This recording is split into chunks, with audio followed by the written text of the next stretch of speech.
संपूर्ण रोगों को दूर भगाने वाले इस धरती की संजीवनी माने जाने वाले प्राणायाम को लेकर उपस्थित हूँ।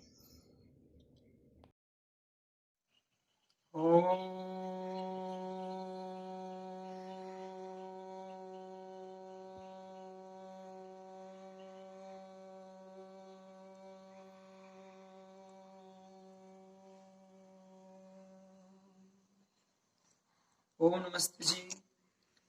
मैं हरिराम साहू उपस्थित हूँ आज विशेष प्राणायाम, जिसको इस धरती की संजीवनी कहा जाता है, ऐसे प्राणायाम को लेकर के, जिसका नाम है कपालभाति प्राणायाम। तो आइए हम कपालभाति प्राणायाम के बारे में बात करेंगे। धरती की संजीवनी क्यों कहा गया है? परम पूज्य योग ऋषि स्वामी रामदेव जी महाराज ने इसका विशेष हमें साइंटिफिक इसके जानकारी दिए हैं, और उन्हीं साइंटिफिक तथ्यों के आधार पर हम आज बात करेंगे कपालभाति प्राणायाम के बारे में। कपाल का अर्थ होता है मस्तक और भाति का अर्थ होता है चमक।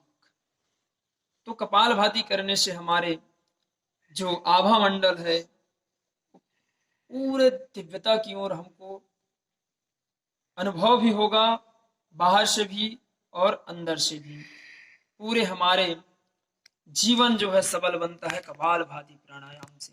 कपालभाति प्राणायाम करने के लिए हम एसिडिटी की प्रॉब्लम हो तो वे इस प्रकार से वायु मुद्रा का भी चयन कर सकते हैं। और कपालभाति प्राणायाम करने के लिए आप सीधे आप बैठ जाएंगे। अर्ध पद्मासन, सुखासन या पूर्ण पद्मासन का आप चयन कर सकते हैं। स्थिर सुखम आसनम, जिस आसन में आप सुख पूर्वक बैठ सके, ऐसे आसन का चयन कर लेंगे। हम करते हैं कपालभाति प्राणायाम। तो कमर गर्दन सीधे रख करके हम जब कपालभाति प्राणायाम करेंगे तो विशेष लाभ होते हैं। तो आइए हम श्वास को तीव्र गति से हम बाहर छोड़ेंगे, उस पर विशेष ध्यान देना है कपालभाति प्राणायाम करते समय।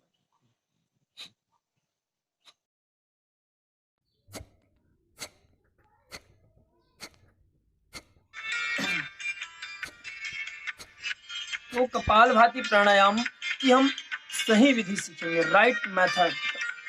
सबसे पहले हम अंदर ही अंदर धीरे से श्वास भरेंगे और तीव्र वेग से हम, तीव्र गति से हम श्वास को छोड़ेंगे। आइए देखते हैं। आप ज्ञान मुद्रा या फिर वायु मुद्रा का चयन कर ले। विशेषकर जिनको गैस कब्ज एसिडिटी होता है, ऐसी स्थिति में उनको कपालभाति प्राणायाम करने के लिए ये वायु मुद्रा का प्रयोग कर सकते हैं। श्वास को हम छोड़ेंगे।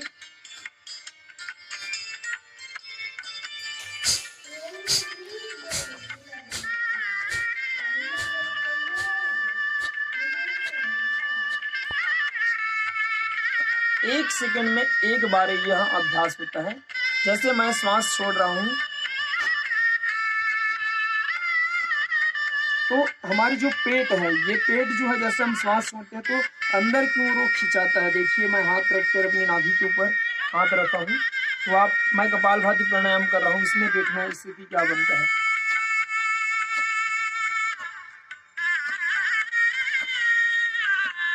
पेट जो है अंदर की ओर खिंचाते हैं जब कपालभाति हम सही तरीके से करते हैं। और कपालभाति करते समय कमर गर्दन विशेष कर सीधी हो, ऐसा प्रयास करना है, तो उसका विशेष लाभ मिलता है। कपालभाति प्राणायाम को इस धरती की संजीवनी इसलिए कहा गया है क्योंकि इसका अभ्यास करने से हमारे इम्यूनिटी सिस्टम भी स्ट्रांग होता है। आज कोरोना वायरस की कहर में लोग कितने परेशान हैं, कोरोना वायरस से लोग अधिकतर डरे हुए हैं। तो ऐसी स्थिति में यदि वो कपालभाति प्राणायाम 10-10 मिनट करने लग जाए तो उसके लंग्स जो है, उसके फेफड़े भी बहुत ही अच्छा स्ट्रांग रहेगा, सक्रिय रहेगा, और उनके जो इम्यूनिटी सिस्टम है वो बहुत ही अच्छा रहेगा।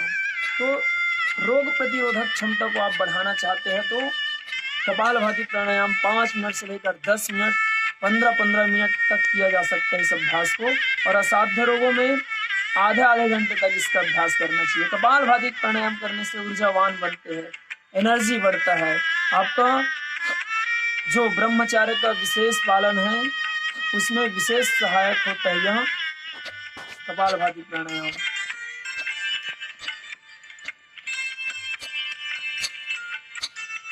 लकवे की पेशेंट हो वो भी इसको धीरे धीरे यदि अभ्यास करेगा उसके जो नसें चिपक जाए रहता है वो भी खुल जाएंगी।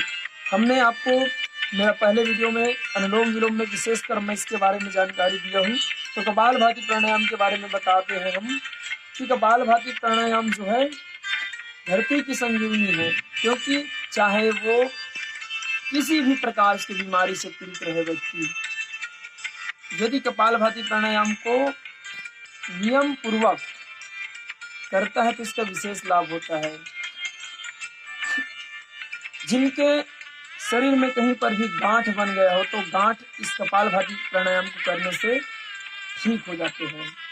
जिनका घाव नहीं भर रहा हो उसका घाव भर जाते हैं। इतना ये प्रमाणित है कपालभाति प्राणायाम। और सर्दी जुकाम बहुत ज्यादा हो, छींक आ रहे हो तो ऐसी स्थिति में कपालभाति प्राणायाम करने से भी विशेष लाभ होता है। तो करता है कपालभाति प्राणायाम, देखिए 1 सेकंड में एक बार ओम, ओम भूत, ओम भुवः, ओम स्वः, ओम महः, ओम तपः, ओम जनः, ओम सत्यम। आप निरंतर आप ओम की ध्यान करते करते कपालभाति प्राणायाम कर सकते हो। आपको बोलने की आवश्यकता नहीं है। 1 सेकंड में एक बार तो 60 सेकंड में आप 60 बार कर सकते हैं और 5 मिनट में 300 बार इसका अभ्यास कर सकते हैं। Kapalbhati pranayama very important our physical and internal, ये दोनों प्रकार के हमारे बॉडी के लिए, हमारे शरीर में जितने भी कोशिकाएं हैं सबको ये सक्रिय करता है।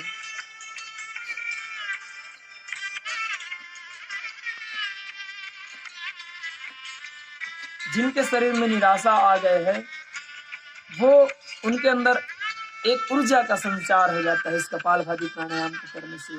तो कपालभाति प्राणायाम हम सबको प्रतिदिन प्रातः काल एवं सायं काल अवश्य करना चाहिए।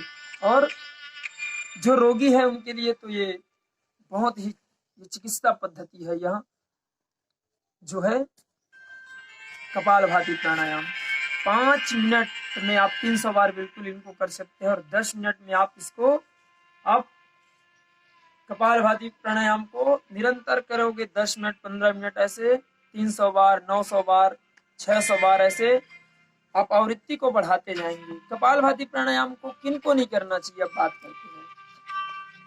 तो जो ऑपरेशन वगैरह कराए रहते हैं उनको, बड़ा ऑपरेशन है तो उनको 6 महीने से लेकर 1 साल तक कपालभाति प्राणायाम नहीं करना चाहिए। और जो गर्भवती महिलाएं हैं तो गर्भवती महिलाओं को उस दौरान यह योगाभ्यास नहीं करना चाहिए, क्योंकि कपालभाति प्राणायाम का सीधे प्रभाव पेट पर भी पड़ता है, इसलिए गर्भवती महिलाओं को इसका अभ्यास नहीं करना चाहिए। वो अनुलोम विलोम प्राणायाम कर सकती है। तो कपालभाति प्राणायाम वास्तव में हमारे लिए बहुत ही उपयोगी है। तो गर्भवती महिलाएं को और जो तुरंत ऑपरेशन कराए रहते हैं उस स्थिति में इस अभ्यास को नहीं करना चाहिए।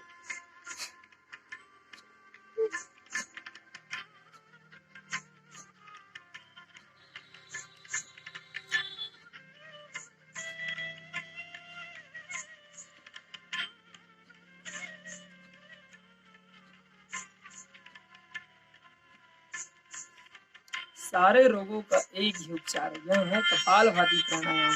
जो विद्यार्थी कपालभाति प्राणायाम को अपने जीवन में, दैनिक जीवन में यह रूटीन लाता है वो मेधावी हो जाता है। उसके जो मेधा शक्ति है उसमें भी ग्रोथ हो जाते हैं।